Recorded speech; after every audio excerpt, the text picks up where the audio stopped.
আসসালামু আলাইকুম ওরহমতুল্লাহি ওবারাকাতুহু। সৌদি প্রবাসী ভাই বোনেরা সবাই কেমন আছেন? আশা করি সবাই ভালো আছেন। আমিও আল্লাহর রহমতে ভালো আছি। আজকে আমরা 20টি গুরুত্বপূর্ণ আরবি ভাষা শিখব। তো চলুন বন্ধুরা ভিডিওটি শুরু করা যাক। আজকের ভিডিওর প্রথম শব্দটি হচ্ছে ইন্তা রো লাহালু। এর অর্থ হচ্ছে তুমি একা যাও। তুমি একা যাও এর আরবি হবে ইন্তা রো লাহালু। এখানে ইন্তা শব্দের অর্থ হচ্ছে তুমি, রো শব্দের অর্থ হচ্ছে যাওয়া, লাহালু শব্দের অর্থ হচ্ছে একা। সব মিলিয়ে হচ্ছে বন্ধুরা ইন্তা রো লাহালু, তুমি একা যাও। এখানে 2 নম্বর শব্দটি হচ্ছে আনা ফি শগল। এর অর্থ হচ্ছে বন্ধুরা আমার কাজ আছে। আপনি যদি বলতে চান আমার কাজ আছে এর আরবি হবে আনা ফি শগল। এর অর্থ হচ্ছে আমার কাজ আছে।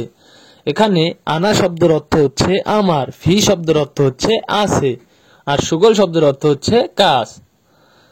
এখানে বন্ধুরা 3 নম্বর শব্দটি হচ্ছে আনা মাফি শগল।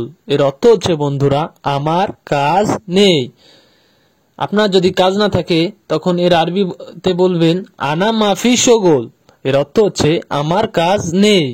এখানে আনা শব্দের অর্থ হচ্ছে আমার, শগল শব্দের অর্থ হচ্ছে কাজ, মাফি শব্দের অর্থ হচ্ছে নেই। সব মিলিয়ে হচ্ছে বন্ধুরা আমার কাজ নেই।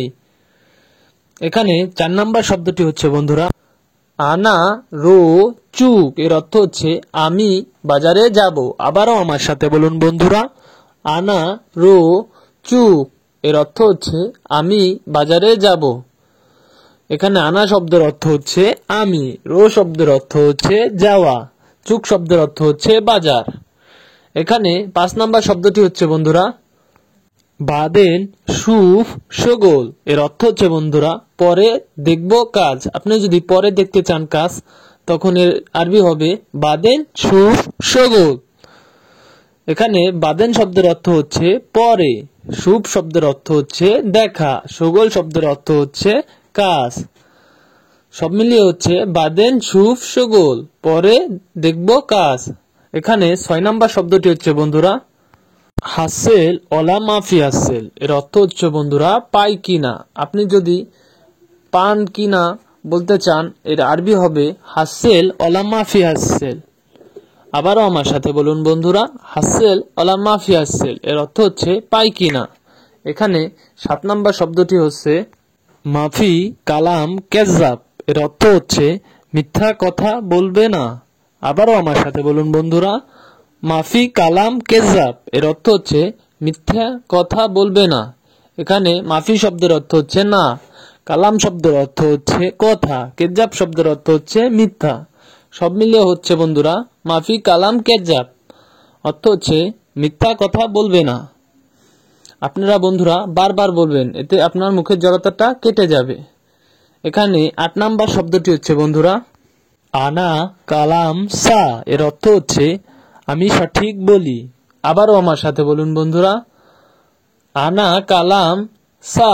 এর অর্থ হচ্ছে আমি সঠিক বলি। এখানে আনা শব্দের অর্থ হচ্ছে আমি, কালাম শব্দের অর্থ হচ্ছে কথা বা বলা, সা শব্দের অর্থ হচ্ছে সঠিক। এখানে 9 নম্বর শব্দটি হচ্ছে বন্ধুরা লেশ তাখির। এর অর্থ হচ্ছে কেন দেরি। আবারও আমার সাথে বলুন বন্ধুরা লেশ তাখির, কেন দেরি। এখানে লেশ শব্দের অর্থ হচ্ছে কেন, তাখির শব্দের অর্থ হচ্ছে দেরি। সব মিলিয়ে হচ্ছে লেশ তাখির। এর অর্থ হচ্ছে কেন দেরি। এখানে 10 নম্বর শব্দটি হচ্ছে বন্ধুরা আনা মশগুল। এর অর্থ হচ্ছে আমি ব্যস্ত। আবারও আমার সাথে বলুন বন্ধুরা আনা মশগুল। এর অর্থ হচ্ছে আমি ব্যস্ত।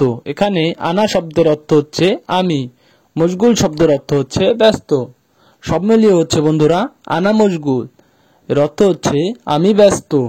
সম্মানিত সৌদি প্রবাসী ভাই বোনেরা, আপনারা যারা সৌদি আরবে নতুন গেছেন অথবা আমাদের দেশ থেকে যাবেন, বিশেষ করে তাদের জন্য এই ভিডিওগুলো আপনারা দেখলে খুবই উপকৃত হবেন।